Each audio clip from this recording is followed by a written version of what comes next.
Hey, thank you for joining us for an exciting episode of YOMO. This is the Year of Virtual Learning podcast. Today, we are on to a brand new adventure. This book I haven't read, but it seems like it's good. I need to get on and put it into my arsenal. But the book is Think Like a Monk, Train Your Mind for Peace and Purpose Every Day by Jay Shetty. Yeah, I really like this book. Obviously, I wrote a 5-part reflection for it. But this book is about this guy named Jay Shetty, who's a Former monk. host of a podcast, and he's like a social media he says in this thing, social media superstar. Jay Shetty, his life was he wanted to be a monk, and he went to the ashram and he trained for, I don't know, whatever it was, like 4 or 6 years or something like that to become a monk. And he decided he didn't want to be a monk in that regard, in that facet, right? So he took a lot of the lessons that he learned, and he actually went to go back into the working world, but he still wanted to find ways to apply his monk knowledge that he acquired of living a purpose-driven life and peace and tranquility to help himself. He came back down to the valley floor, basically. You know how we talk about mountains and valleys all the time? Like, Jay went up into the mountains, trained, and was around all these people. And then one day he was like, look, I think I need to go back down to the valley floor. And actually, this isn't part of the reflection, so I'll just share my screen. The reflection title for this first part 1 of 5 is Serve the Pain That You Know Best. So just to be fair, like, one of my good friends, his name's Samir, he sent me this book. Samir happened to also send me The Alchemist too. Samir's got some good book recommendations, but he recommended this book to me. I mean, he knows me very, very well. He's a good friend of mine, so he probably knows how my brain thinks. And he's like, I know Chris would probably love this book. This particular book was one that he sent me. And honestly, it sat on my anti-library shelf for a really long time, probably a couple of years. I just saw the title of it. And I was like, Think Like a Monk. And then it says social media superstar and #1 podcast host of On Purpose, and I was like, my bullshit meter went up immediately. And I was like, this is crap. I mean, if you want to live a purpose-driven life, I'm a big believer personally of if you're people shouldn't know that you're living a purpose-driven life. You do, like, you're living a purpose-driven life produces maybe some meaningful byproducts potentially that other people can consume. But like, it's not about like, people don't walk around there living a purpose-driven life going, I'm living a purpose-driven life. That's not how that works, right? When people are living a purpose-driven life, they're just living a purpose-driven life, and you don't really even know it. Sometimes they don't know it themselves. Busy doing the thing that they need to do versus, Right. hey, I'm thinking about being living a purposeful life. Because if you think about that, you're not doing it. Exactly. So like when I read this stuff, when I heard about this guy, when I investigated him on social media, I was like, oh God. It was almost like one of those Wim Hof methods for me where I was like, oh God, this guy lives a purpose-driven life of cold and breathing, and he's going to teach me how to change my world, or something like that. And once I investigated and learned more about Wim Hof and his story, it obviously opened my eyes to go, oh, this guy, there's a reason why he's doing what he's doing, but it had nothing to do with the first 25, 30 years of him exploring this stuff. He was just living a purpose-driven life and wanted to find a way to share the elixir, I guess, a little bit. So he started doing crazy, wild stunts, right? Well, Jay Shetty is kind of in that world, right? So I read the book. Loved it. It was fantastic.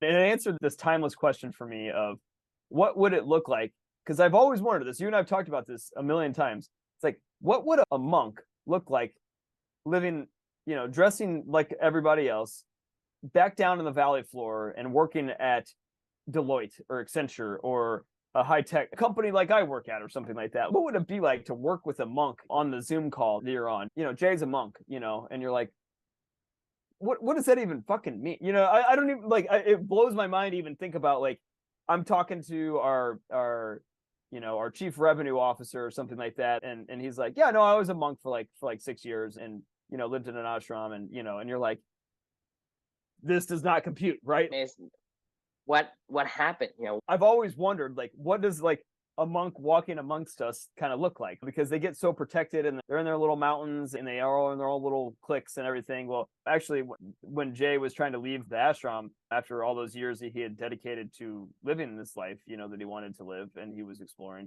and he still wanted to live it because he still found a ton of value in it. He asked one of his teachers, and the guy said to him, hey, he was thinking about hanging up his robes. He talked to the teacher and he goes, his mentor or whatever in the ashram goes, hey, some people go to university and apply what they learned and become a teacher, and some people leave and apply what they learned to become an entrepreneur. And he's like, which one's better? And Jay was like, either, and he was like, exactly. He was like, so take your lessons you've learned from being a monk and go do what you want to do with that, and into the world you want to live it in and fulfill your own purpose. And Jay was like, okay, I'm going to go do that. So he went back he worked at Accenture, ironically, which is a competitor to the company that I work at. My boss used to work at Accenture, and this guy ended up ultimately becoming the in-house monk for Accenture. So he would help people with their own purpose. He would give just on the side. He wasn't doing this as his job. He would naturally offer these services to people and help them to figure out and discover who they want to be and teach them about meditation and living a purpose-driven life. And like he became this, taking what he learned in the ashram and applying it into the real world and was helping people. And he was like, you know what, I want to keep helping people. So that was how he ended up starting his podcast. That was how he ended up doing stuff, posting stuff on social media and doing his own little experiments. And that's how this book ended up coming to be into reality, right? So Jay, at the end of the day, after a little bit of investigation, I think he really does have his soul in the game. I think he still is a monk, just trying to be a monk living amongst us and down on the valley floor and figuring out how he can take his monk ideologies and apply it into the valley and mix it up with the people versus being secluded in academia land, right? How do I go be a historian in real life, not just in academia? Or how do I be a physicist in real life, not just in academia, right? It's like Richard Feynman walking into the real world versus being in the, like Richard Feynman hated academia, right? He would pop into the real world because that's what he cared about. And he would apply his physics knowledge into that domain. And that's how he became who we know him to be, right? So anyway, I say all this stuff to set the stage as to why this book was impactful for me in general. My first reflection I'm going to start off with is the thing that I probably learned the most from with this book was the idea of serving the pain that you know best. A lot of people want to live a purpose-driven life. It's a catch-22. It's a little double-edged sword. I'm a firm believer that a lot of time people find their purpose through pain. You're also a firm believer, and that doesn't have to be the case, right? And we, I've been arguing about this. This has probably been the number one unresolved issue between you and I in the past 2.5 years, almost 3 years now. That I mean, really, would you agree? This is probably like the number one thing that you. I'm a firm believer in like the non-pain methodology. So I don't seek pain. I avoid pain at all costs. But that doesn't mean that I cannot endure the pain, because once I found something that I can fulfill my purpose, I can endure them, but I will avoid them. I will never search pain. If the pain is there, I will like veer away as fast as I can. I don't advocate anyone searching for pain. Pain will come, and if you can dodge it. But just like the blanket of arrow that comes to you, you need to dodge as many as you can. Someone's gonna stick to you. Someone's gonna hit you. But I'm saying, well, I'm gonna spread my wings out and I'm gonna let as much arrow hits me as possible. To me, I don't have that ideology. My ideology is I'm going to say, well, this blanket of pain that's coming. How can I get out of these things with the least amount of arrows on my back that's possible? Okay. So I don't go there and say, oh, let me catch all of them on my chest and see, Well, because you're not trying to find your purpose by embracing pain. You're saying like, if pain happens, it happens, and I happen to find purpose through it, then fine. But like I mean, and I agree with you. Like on that front, you and I are in 1,000% alignment. Like we talked about this with desirable disadvantages a couple, episodes back with Malcolm Gladwell. Do not go seek out pain. Do not go try to climb Mount Everest to go find your pain, to go find pain, to ultimately find purpose. Like, do not take that route. Now, that said, a lot of people struggle with, they want a purpose. I mean, there's a lot of people that think that if I just had a purpose, I would be more focused. I would have that laser vision. I would know exactly what to say no to and what to say yes to. I would have that compass. I would have all these things, right? My life would be different if I had that clear vision of purpose, right? A lot of people in this world, they're told that and they think that is like, that's the path forward to happiness or whatever, right? We talked about happiness a couple episodes back as well. And like, that's not it at all, right? Purpose is something that happens. And oftentimes if you're looking for a purpose, then what Jay is recommending and what I would ultimately recommend as well is to serve the pain that you know best.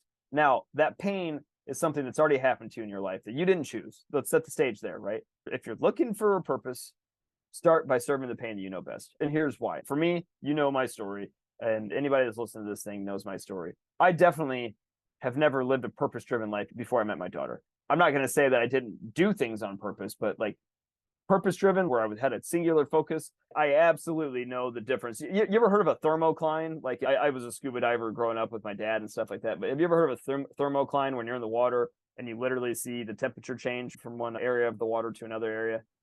No. So like literally you will see it. Like it is a straight dividing line when the water gets colder down below versus up above. You will physically see in the water like it's called a thermocline. Like it's just you're just like, whoa. You can flat out, it's like a straight line across the board. You can just see it. Below this is really cold. Above this is a little bit less cold. Like that's how clear of a difference my life has been, to me at least, of pre-Amelia and post Amelia, in terms of like how I see the world and how purpose dictates my decisions. And that really came from, for me personally, from pain. But here's the most important thing that I've discovered on this journey, though. For the longest time, and you've known me now since that moment happened. You met me at that thermocline, right? Like you didn't know me before. So you met me at that thermocline, and then you've seen, me continue to explore in that thermocline, right? I guess at that point in time. At the beginning of this, I thought you can only find purpose through pain, and I thought purpose and pain were kind of the same thing. Honestly, like, I mean, that was, I think I've told you this.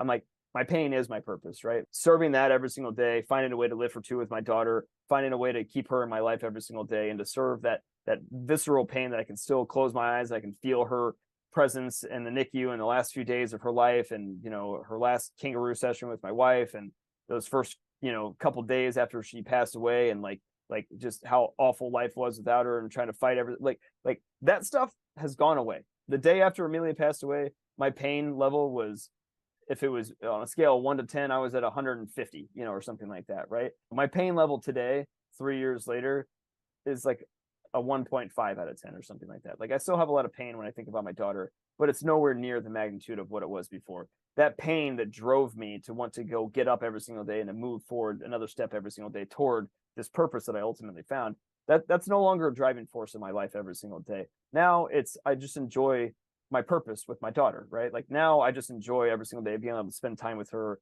doing the stuff that we love together, to have these kind of conversations with you. I didn't come up here at 8:30 at night to go, I'm in pain, I'm gonna go talk to True. Early on, when I went to go take a run every morning or whatever with my daughter, it was pain was the one that was pushing me out the door. That isn't what pushes me out the door anymore, right? It's love and service at this point in time. And it's love for my daughter and it's service. So that has been the biggest personal shift for me. Pain and purpose are not the same thing. I used to think they were, they're not. Like pain is one thing, purpose is another thing. Pain is not purpose and purpose is not pain.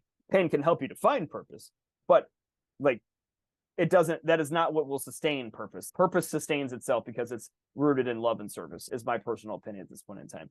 That was the initial reflection that I wanted to share with this, kicking off this journey with Jay and living a life of purpose. So, sir, if you're looking for purpose, start with serving the pain that you know best. It is not your purpose, but you can find your purpose. And once you find your purpose, that purpose is usually rooted in service and love, and serve that going forward, because that's sustainable. If pain is not sustainable for forever, eventually your pain will subside.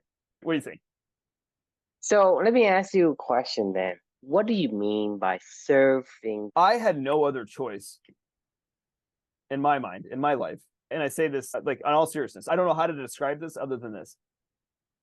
Every day after Amelia passed away, all I had to do was think about what she showed me, and her courage and her strength, and how much pain that I was in not having her in my life, and everything that we were missing out on. I was like, I got to keep going forward. Like every single day. That's all I could think about for 95% of the day, is like, take another step for my daughter, take another step for my daughter, take another step for my daughter. At some point in time, learning, my imagination coming back, my creativity coming back, figuring out what living for two was, writing through this whole entire process. If I'm just looking back now retroactively, it was probably about a little over a year after she passed away, where that isn't what drove me every single day. It was just the love. It was living for two that was driving me every single day. It was the purpose that I found, and it was loving the time with my daughter versus that pain forcing me to take the next step forward. You know what I mean? Does that make sense? Is that what you're asking? I think that's why I'm confused, because to me, if I had to put it in my word, is I am trying to soothe the pain with the things that I do. I'm not making it more prominent in my head. I'm not making it grow. I'm soothing the pain. The pain is there. It's not like you choose it. You just got inflicted on you by this atomic bomb, and you have the pain, and you are finding all of the ways to soothe that pain. And in whatever you did was to say, how can I cope with this pain? It is too painful. Yeah, But if I can, well, you don't serve the pain. no, you do. You're dedicated to the pain like that. I was No, you're dedicated soothing to it. I think that's the wording is confusing me because if you say, hey, I need to focus on this pain, no, you don't focus on pain. The pain is going to make you focus anyway, right? And so my perspective, it is pain, it is causing so much heartaches that you cannot stand to do anything other than having this focus. Your activity, whatever you did, was to lessen the focus on that pain, to give you some relief from this no, that's not it. It wasn't to give me relief from the pain. Like that wasn't why I was doing But it. the thing is, I'm saying I think you and I may have a different wording on this thing, but we may look at it the same thing, because to me is you're not intentionally say, hey, I have forgot about the pain, now I want to go back and then I think about that again. You're not doing you do that. You just don't do that. It was the only thing that was on my brain. The only thing on your brain. It's not like I choose to focus on the pain. When I hear you say serving the pain, you say, well, I forgot it for 2 seconds. No, I gotta go back and focus on it. To me, you're not doing that. You got to look at this in phases. The first phase of this is probably more, I don't know if soothing is the right word, relentless attention toward pain, right? It's not up to you. Right. When you have pain, you cannot help but has to focus your attention on it, because that's what pain does. Pain until you have it under control, though, too, or to some level. Like I'm talking about uncontrollable. That makes no sense to me. Well, but there's uncontrollable pain where it's fresh, it's raw, it hurts so bad that that's all that you can, like, it clouds everything. There is no light breaking through the clouds, right? It's just pure clouds, right? Eventually, when you keep fighting the pain, eventually when a couple rays break through that cloud, then you see those rays, you latch onto those rays, right? And eventually it opens up more and more and more. And then you go, I'm going to serve that ray that's coming through that pain, right? And then eventually all the clouds clear minus a couple rain clouds here and there, right? And then you're like, well, I don't need to latch onto that one ray. I got a whole thing of sunshine up here. I don't need to anchor on this dark cloud over my head. I can anchor on anything at this point in time. But you're not anchored on anything. Whatever you did was to try to avoid the pain, to lessen the pain. You're not intensifying the pain. No, it's not avoiding anything. It was running right at it. It was like embracing it. It was literally not. I mean, to me, it doesn't make sense at all. Just imagine I put my hand on a hot stove and I say, I'm gonna put my fucking hand on the hot stove until I can't feel it anymore. I didn't say going back. No, that's what I'm hearing you saying. To me, your hands throbbing. You can't we're talking post pain. I'm talking your hands throbbing every single minute of every single, and you're just like, I'm just looking at my hands. Imagine that. Right. I put my hand on the stove and have this 3rd-degree burn. Right. I am trying to wrap my hand up. The pain is there. Whether I look at it or not, I will see the pain. You can't avoid it. My hand is burned almost to its crisp. The reason why I'm looking at it, not because I want to focus on the pain, is because I'm trying to figure out how I can help it lessen the pain. I can close my eyes and look away, but because it's so painful, it's going to be there. If I don't look at it, it is going to be there longer than I would want to. So I have to look at it because the pain's there anyway, to wrap it up, to put on oil, to whatever. So you saying, yes, I am looking at it, I'm paying attention to my hand, but that wasn't the reason why I am looking at the pain. I'm looking at the pain to figure other ways so that eventually if my hand's going to heal and get better. Not because, oh, there's pain, I'll look at it, it's going to be, I won't have the pain anymore if I keep looking at it. You had to do something, but the intention for you to focus on that pain was to alleviate the pain, not to say, well, I'm gonna put my head on and run straight at it. What am I doing with it? So to me, it doesn't make sense in the regards of, hey, I'm focusing on my pain, and so I'm not focusing on my pain because my pain, I don't need to focus on it. I can look away, even I've, you can't. I can look away. I can do whatever. It's still going to say, hey, my hand is dropping. It is hurting like hell, right? So I can imagine you looking at your daughter like that. But what you're looking at is because you cannot take your focus away. So you say, well, since I cannot take my focus away, I am going to look at it straight, and I am going to do things in hope that it's going to alleviate that. later on. That's the thing, is the pain doesn't go away though. Like the point, pain only goes away through time, right? Like, I mean, it's just a time thing. It's not completely going to go away, but I can't just stare at my but the hand thing throbbing. Is, it's not the same level as it was 2 years ago. No, that's what I'm saying. Is like every step forward, if we're using this hand analogy of touching a really hot stove and you have 3rd-degree burns in your hand, every decision that I made was at that time, when it was in that early stages, it was, okay, this is the reality. This hurts really, really bad. Like, I can't avoid this. I have to do whatever this is telling me to do because it hurts so fucking bad. Right. There was no other. That's what I'm saying is, like, I have to go whatever the pain is telling me to go toward. Like, is what I'm saying. Like, I don't have a choice. Like, at that point in time, I have to go toward whatever that pain is going toward. And as I go toward that, like, when a couple rays break through, right? And you're like, oh, maybe this is what this, maybe this is how I get past this pain. Maybe this is how I soothe this pain. And you exactly. Underwater, you wrap it up, you do many, many things. And then this is like your rays of sunshine going through the dark cloud. Right. Because you're doing things to it, and hopefully, oh yeah, it feels a little better. Oh, I do more of that. So I don't know that I was doing it to make myself feel better. Like, is my point. I don't know that there was a conscious. Oh, it's not that you don't need to know. You don't need to know. That's who you. That's how human body works. You cannot. You have no control over that. Your job as a feeler of pain is to say, how can I alleviate this pain? Right. Yeah. And it's not like you think you're not conscious of it. It's automatic. Your body does it automatically.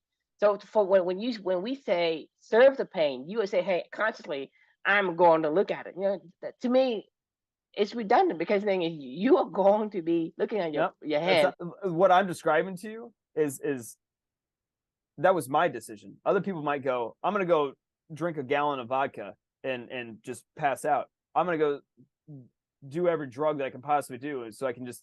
That's how I'm going to take my mind off of this pain. But serving the pain in that regard, it's a different methodology. That's running away from the pain. I don't see the difference. It's just a different approach. Totally different. One of them is no, you cannot pretend it doesn't exist. A lot of people do. A lot of people do. Like, I mean, like this is people process things differently.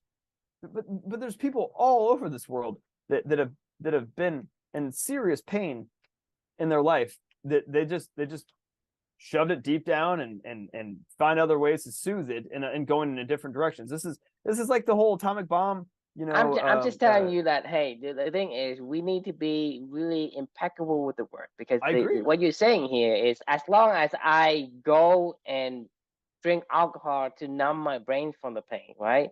That's consciously trying to serve the pain in that manner. So to me, no, that's running away.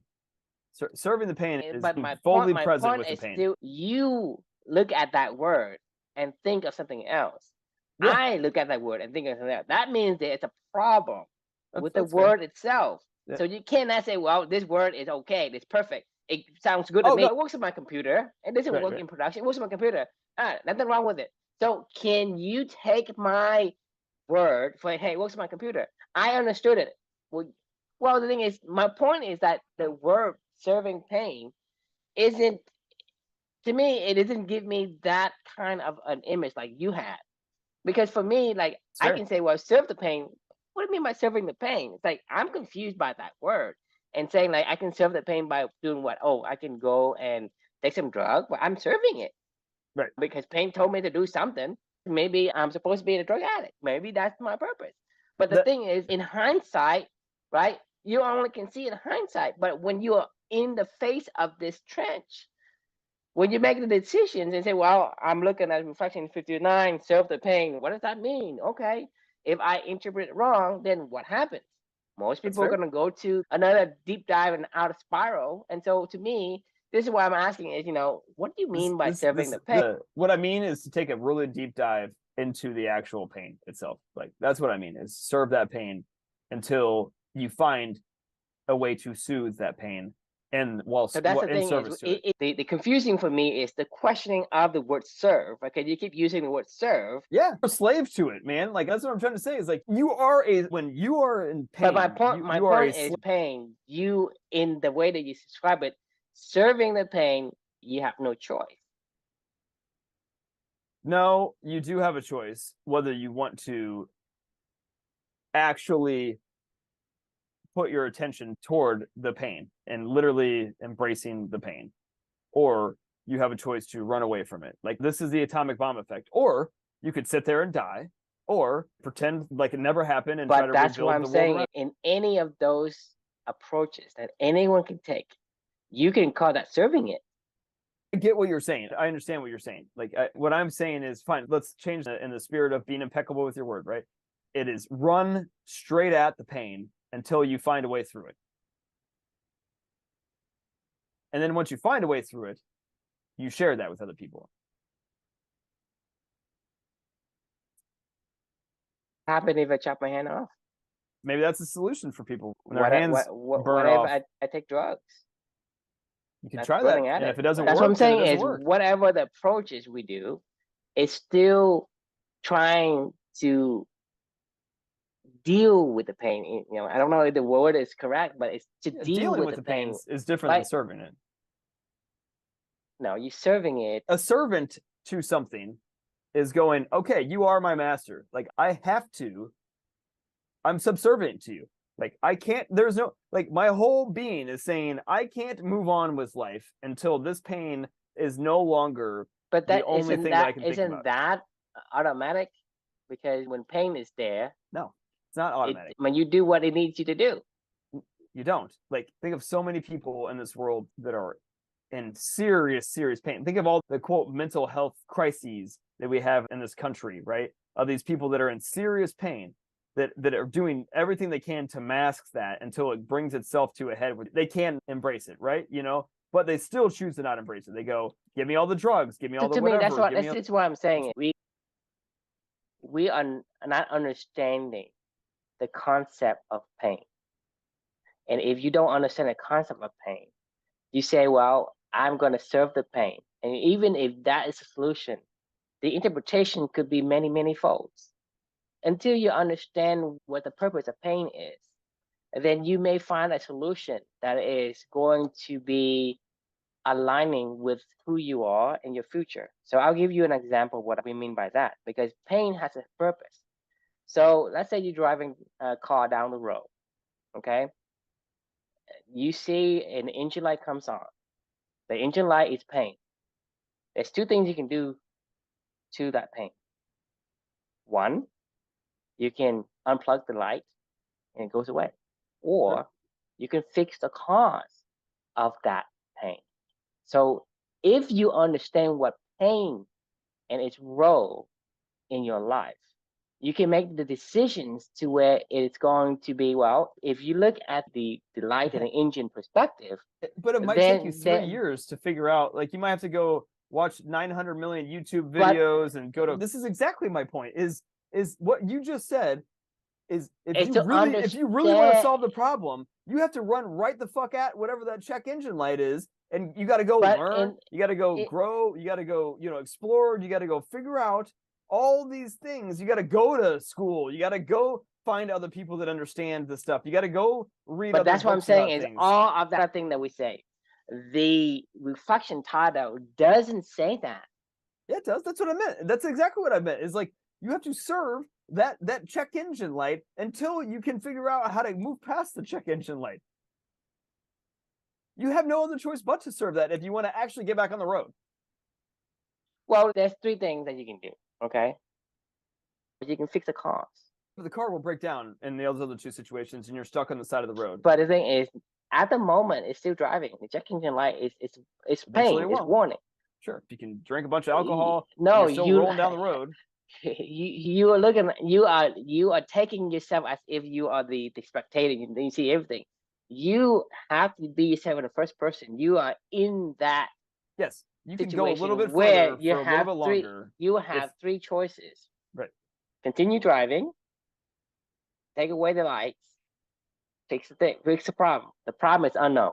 You can't fix it. Right? It's not easy. It's the hardest thing. Right. To drive, continue to drive is easy. I mean, you ignore it. I mean, going alcohol, doing the drugs to mask it. The other thing is to unplug it. It's to go and let's say hypnotize yourself and say, well, it never happened. Problem, like, it doesn't go away. But that's my point. There are the right things to do and there's a wrong thing to do.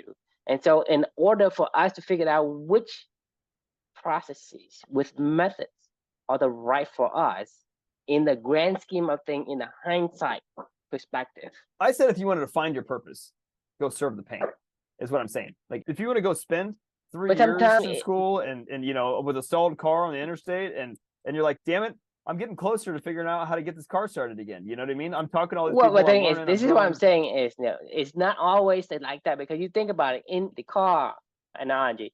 But the thing is, for me to say, well, I'm going to either become a mechanic or I'm just going to pay somebody to fix a problem. It's still a problem. I fix it, but I don't want to be a mechanic. You can't pay somebody to fix your own.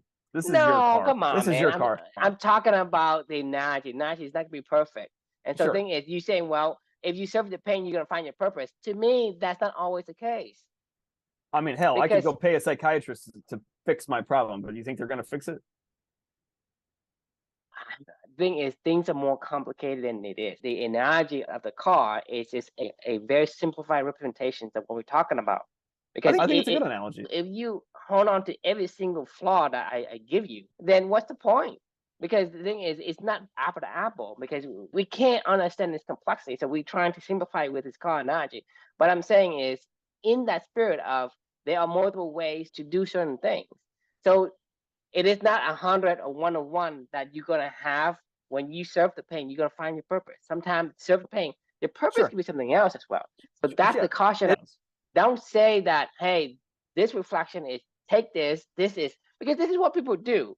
Right. Because until they have actually gone through the pain, right, they take something, just like I told you about the phrase that people say, blood is thicker than water. Well, they misinterpreted it because they just took some shortcut without understanding a lot of it, and they used the wrong way. So when we say something like this, people are not going to say, well, I'm going to understand all these things before. Oh, I know what Chris means by serving the pain.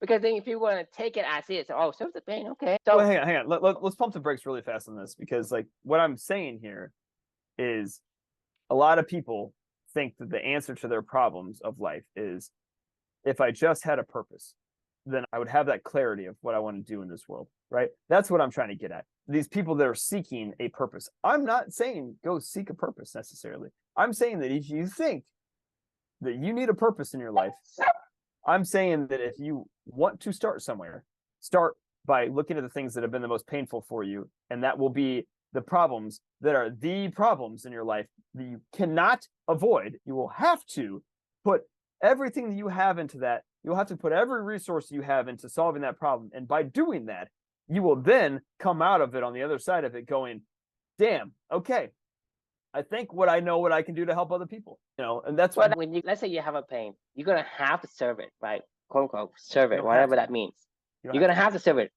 And you may or may not find your purpose after you finish serving it. Correct. Yes. That's something you got to be clear. I'm not saying, I don't want people to understand that, hey, the thing is, I'm going to serve my pain. See, you don't have a choice, dude. You're going to serve your pain whether or not you want to, because the pain is there. And the second thing is, if you're talking about people who wants to have a purpose, it's not like they have a pain for them to serve. So that means to me, it's like, don't go and latch onto these reflections and say, well, I create my own pain so I can find my purpose. We're doing it the wrong way if you're doing that way. This is really important, is you can discover your purpose by working through your pain, but they are not the same. You may discover your purpose. You may discover, right. You can, you may, whatever word you want to say. But purpose is not pain, and pain is not purpose. Like they're not the same. A check engine light is pain, but it's not the one that causes the pain. If you want to fix the check engine light, you got to find the root cause of what causes the check engine light. So it's not the same thing. And so in order for people to understand what we're saying, because the thing is, if we keep saying these things, right, and later on, like let's say 5 years from now, 10 years from now, people take this without the context of it, we become the same people that goes out there and say all these guru out there say, hey, this two fucking guy telling me to do this, and there's a bunch of bullshit. Right. I agree with you. I am not saying, to be crystal clear, I am not saying that you will find purpose if you serve your pain. There's all different levels of pain. There's all different levels of suffering. This is why who knows what ways break through. I'm saying that if you want to, this could be a place to start for you. That's why I'm saying it's because it's not really a high probability of a chance for you to find pain. For me, I may not even want to put it out there because it depends on, in my opinion, personally, this is my unscientific opinion. Of course. And that's the point of science, right? It's trial and error and experimentation. It is based off of my experiences. Okay, but that doesn't mean that other people will be the same because they are not you. I agree with that. I am not saying, like we said at the beginning of this whole thing, do not go seek out pain, right? So to hope to find purpose. Like, that is not what anybody should ever do, ever. If pain happens to come to your doorstep and an atomic bomb drops into your city, like, there could be an opportunity to take that pain and ultimately transform it into a purpose, but they are not the same. Right. And so this is the thing that I'm saying is, I don't care if I have found the formula that worked for me 100% of the time. I can only say I did this and it works for me. I don't even know that I want to say the word but works. like I'm saying, the scenario I'm laying out to you that I have scientifically proven I did this and this is what 100% of the time. Right. This is what happened.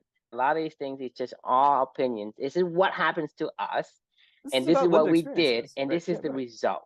So you may take some inspirations and some leads to maybe take and understand your perspective, because whatever, like I said, if I were able to prove to myself and experiment and repeat it 100 times, and out of 100 times, the result comes exactly to be expected, even then, I can not even tell you this is the way to do it, okay? Because that works for me, right? And I am different than you.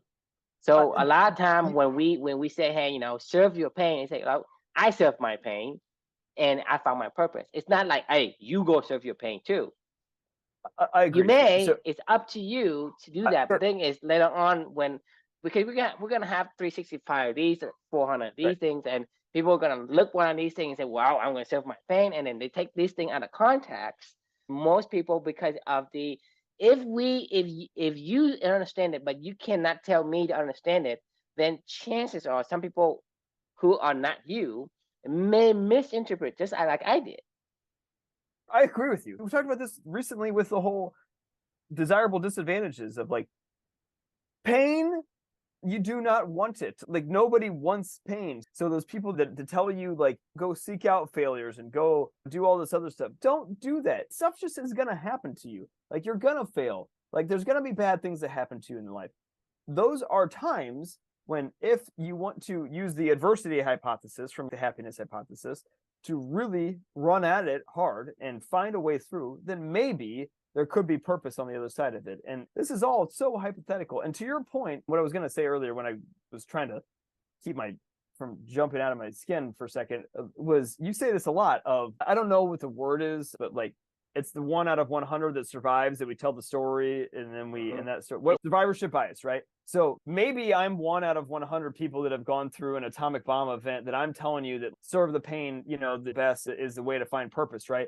We don't know. I find value in what Jay was saying because it resonates deeply with my own experiences, where I go, you're right. That is what ended up happening here. I kept running at that pain until eventually it broke through and I found a purpose on the other side of it. And that purpose now is what I serve, in love and service to that purpose, not in pain and suffering to that purpose. But it was through pain and suffering that I found love and service, if that makes any sense. Right. That's what I'm saying. Is if you say, well, my journey, I had this pain, I served my pain, and this is what I got. And to me, putting in that perspective, I guess clarify something for people. But when we start to say these things, as if we're preaching, we become these philosophers that we hate. I agree. I do not. This is nothing. Nothing of this is set in stone. How did I find my pain? By serving my purpose. How did I find my purpose by serving my pain? So if you put in that perspective, it gives people say, well, he's not telling me to do it. He say, this is how I did. So the reader is going to look at it and say, well, I'm going to take it from that perspective. It's like, maybe I have some similar background, similar environment. Maybe it worked for me. I'm going to try, but I'm not going to say, well, I'm going to do this and I'm going to curse this guy's out. Say this guy's a bunch of BS, a bunch of philosopher, but a hypocrite, because they say they hate philosopher. Now they're preaching to me to, hey, go and, focus on pain and go find pain and go, to me, that disservice I agree. to the generations after. Do you remember when I, describe, I've told you this before, but like my describing my life before my daughter and everything that we went through, probably the biggest painful event that I went through was not being able to find people to play tennis with enough, you know, like, so like there's obviously severity levels of pain in your life, right? You know what I mean? So like if you said go and serve, let's serve that pain. Right. So what happened? That's what I'm saying is solve the problem. Right? No, I just want to fucking play tennis. Right, exactly. I don't want to pain, be. I don't want to connect like, no one. I don't want to serve no like connectors. That's what I'm saying is serving the pain doesn't mean that you can find your purpose. Purpose is not to be a tennis player connector for the rest of my life. Right, you are a tennis player, right? Right. So like to your point, like I've made this crystal clear too, through this whole journey of I'm still on the fence as to whether purpose is a good thing or not. Like in my opinion, I'd rather go back to serving if my most painful thing is trying to find a tennis player to play against, like I'd rather do that for the rest of my life, to be honest with you. Like, I mean, I like, if that means that I don't have this conversation with you right now, and we're not. But I'm saying purpose is something that you. I don't know that that's the truth. So I mean, because you think about it, you think about yes, the price you pay for you to find your purpose, it is steep. But I'm saying is you are the ones that happens to have the atomic bomb. Not everybody's gonna have the atomic bomb. There's people that have a worse atomic bomb than me. Like, I mean, right? Like I say, it's not everyone. So you can't say that, hey, we don't need a purpose, or a purpose is not worth it. Yes, that is for your case, because the price you pay for that purpose was too steep. Okay, and anyone can see that. But the thing is, not everyone will have the atomic bomb that you had, or that level of atomic bomb, and somebody has more, and the price they pay is much steeper. But is that really a purpose? If my level of pain, this is what I was going at with the whole service. What I'm saying is, it has nothing to do with each other. Whether you have a purpose or not, you will still feel the pain. You still have to pay for the price. I agree with that too. So there's no the relationship between purpose and atomic bomb. So I don't know how to describe it. They are connected, but they're not. Like it. I don't know think it's connected. It's not. It's not connected. It's not a causation. My biggest pain was my daughter. My purpose is also around my daughter. Those are very much so connected. Connected by coincidence, not by causation. Agree. I don't. This will probably be the thing that I work through for the rest of my life of trying to figure this shit out, because this is all I have left to figure out. You know what I mean? This is the point of what we're talking about. I will probably keep exploring, and you and I will keep having these conversations, and we'll keep working through this together. 30 years from now, we may have a little bit more refined view. We will have a more refined view of what we're trying to say today, but like it'll have taken 30 years of learning and reading and writing and conversations and living and experimentation. As you can tell, my purpose is never ever to seek pain. You know that by now. Yeah, that's true. It's like if it comes, I would try to say, well, how can I felt the least pain? Well, it's because you've had pain, but it's because you've had pain in your life before. So think about the pain I had. It's nothing compared to yours. That's not true at all. It's all relative. Like just like people say the hot thing about hot things, right? Right. People exactly. say, I mean, like I was in pain during that time. You know, friends of mine that are struggling to conceive or something like that. You know, and your pain of not finding the right people to play with, like that's your pain, but it's still pain. Right. But I'm saying, but when you compare that to what you went through, it's not same. But it's not a comparison game though. Like this is the whole point of it all. Is like it doesn't have to be a comparison game. And it is threshold hits and or doesn't hit. I don't know where that hits, and I don't know that it matters. I think is if the pain that you decide to go serve, me serving my not being able to play enough tennis that I want to play, it wasn't. But that's what I'm saying is different people will be different. Meaning their threshold of doing things, of the level of pain when they go start to do things is different. Your tolerance may be higher. My tolerance could be lower. right? Well, all it did was make me want to push harder to figure out the problem and The solve the thing is, problem. that's what I'm saying is your tolerance may be higher than other people, and they have a low tolerance, and you give them a steep price. Let's say I have like, $10,000 a year, and you asking for $10 billion for some kind of an accident I caused. I'm not gonna pay it. I'm not gonna work hard and pay for it. I'm just gonna say I give up. You know what I But mean? But my tolerance that's on the is low. front end. Like this What I'm what we're talking about saying has to is, just organically happen to you.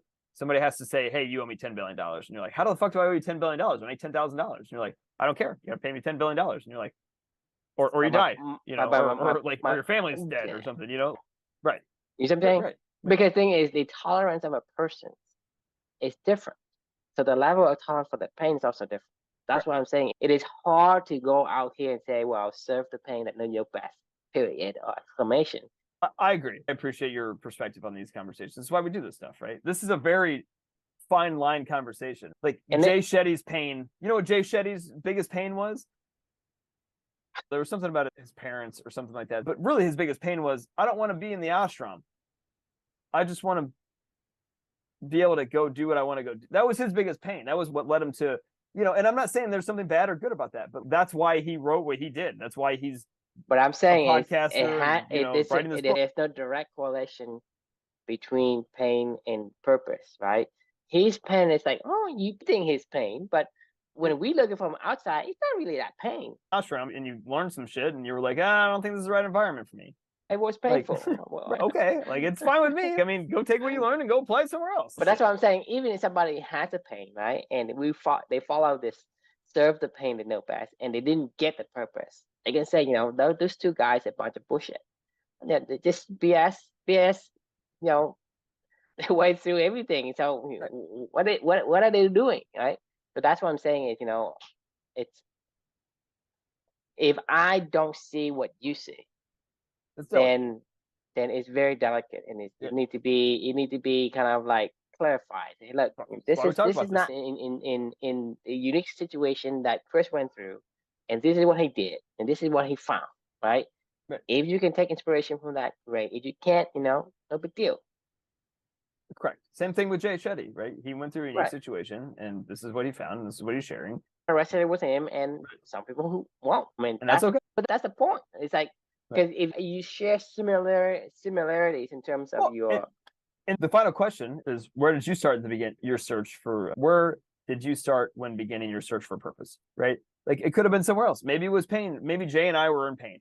Like maybe other people, it was something else that kickstarted that. I don't know. This is the central question that you and I don't know that either one of us have figured out this answer. If not pain, then what? Is that I don't think, because these things are too far out for us, and there are so many variables that can create different destination, different results. Sure. So that's what I'm saying is, in our perspective, in our opinions, in our situation, is as long as you follow the footprint, you don't know where it's going to get you, but you're going to be generally where you're supposed to be.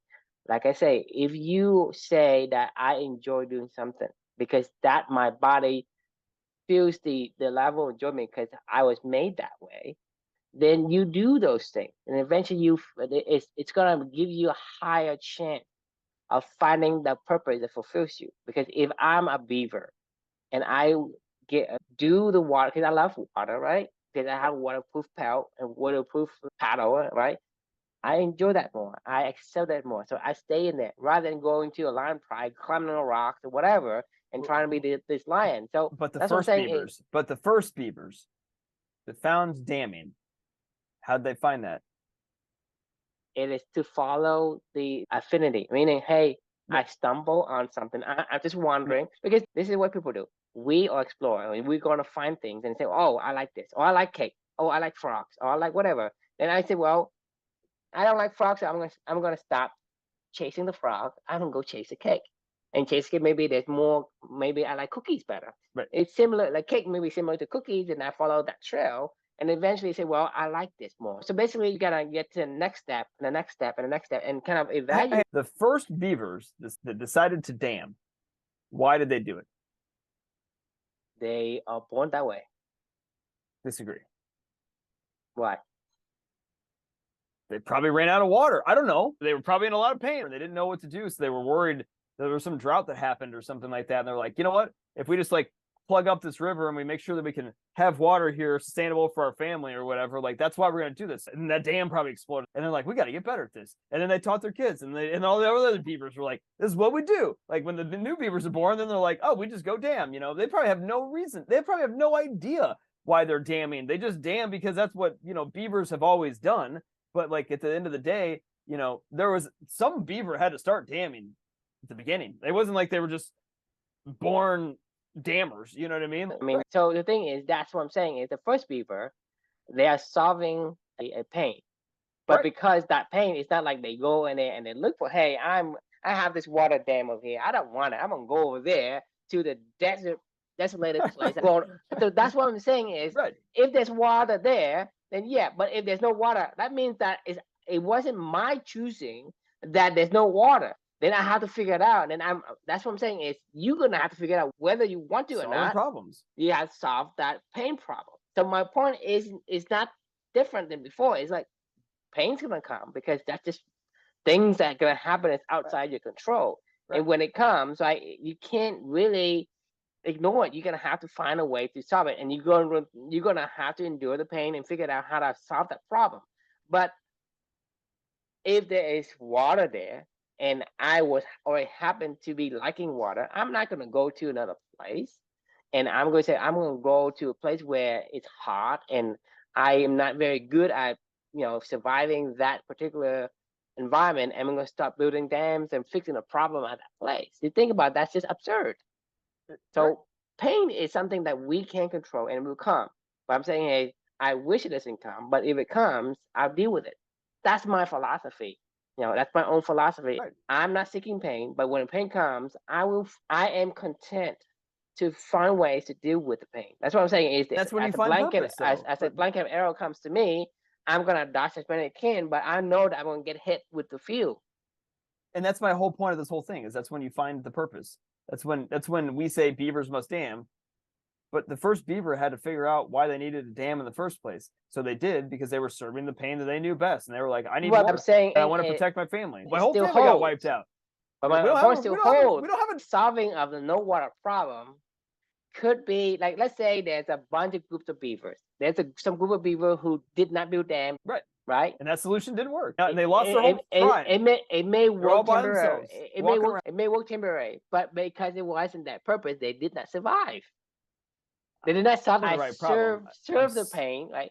Serve the pain may bring you to a purpose. Agreed. I did not say that. I said, this is how I led myself to beavering. You know what I mean? And this is how I started damming. And I love damming. Damming is a love and service activity. But damming started because it was rooted in a painful event that led me to that. But now I love it. Like, I absolutely love damming. Like, I found that call. You know what I mean? So it's a really weird conversation. It's a weird thing because you have to understand that because there is a need for a beaver to be in the water. And because there's no water, the gene that say, hey, I need water. So it makes you go say, well, I got to figure out how to find water. And I have a need to be a parent. My daughter wasn't here, so I found a way to be a parent with her when she wasn't here, and that's all this writing and all this exploration and all these conversations. That was what it was about. It goes back to the gene that you have, right? Right. So yes, the first beaver needed to build them, but it was the direct result of their gene needing water. Correct. So it is to be like to serve the gene they have. Right, the young generation to build dams. They say, "Hey, I have to build dams." That makes me fulfilled because the gene we had modified the gene from the parents to the child. So after they have this modify of the gene, the offspring starts to be compelled to build dams, and to build dams fulfills them because that gene say, "Okay, I'm satisfied," right? And so whatever gene that you have, they say, "Hey, I need to be doing this so that I can feel satisfied." That's what you do.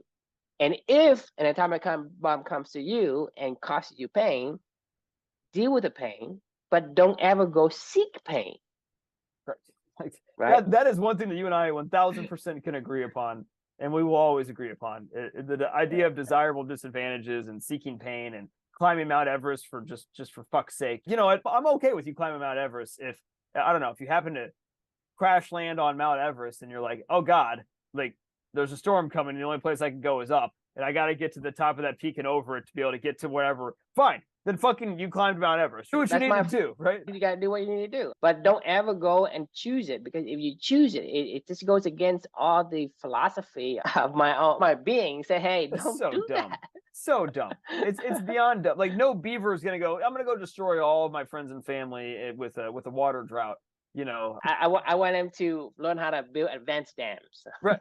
Like that's just advancing these beaver species by, you know, causing them pain so they can, you know, get over it and become better. Like, well, that maybe makes me want to vomit. 1,000, right? 909 of them would die off. Then one of them say, yeah, we'll build, and then that's the one that carries through history. Say, oh, we should go and you know, sabotage all our families and so that we can have this. But I'm saying survivorship bias is that, because if you sabotage like 1,000 universe, 909 of them completely perish.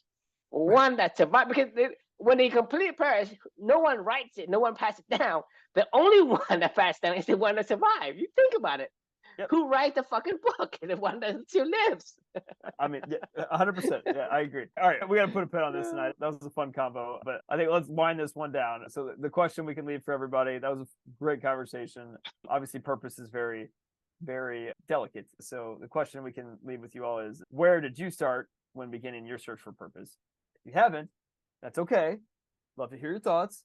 If you already found it, love to hear your story as to what brought you to that. If it's also from serving pain, then great. If it's from something else, I'd love to learn, because I haven't figured that out yet, and I don't think True has either. But I know that we're not saying that that's the only way. All I can say is that's not the only way. There's a way that we don't know about, right? That's what I'm saying is that's the only thing. We just learned this yesterday, you know. But all right, we're the humble man, right? You know, we don't know shit, so and we're okay with it. Awesome. All right, great conversation, and thanks for joining. And we will see you all next week. Right, Monday. Bye.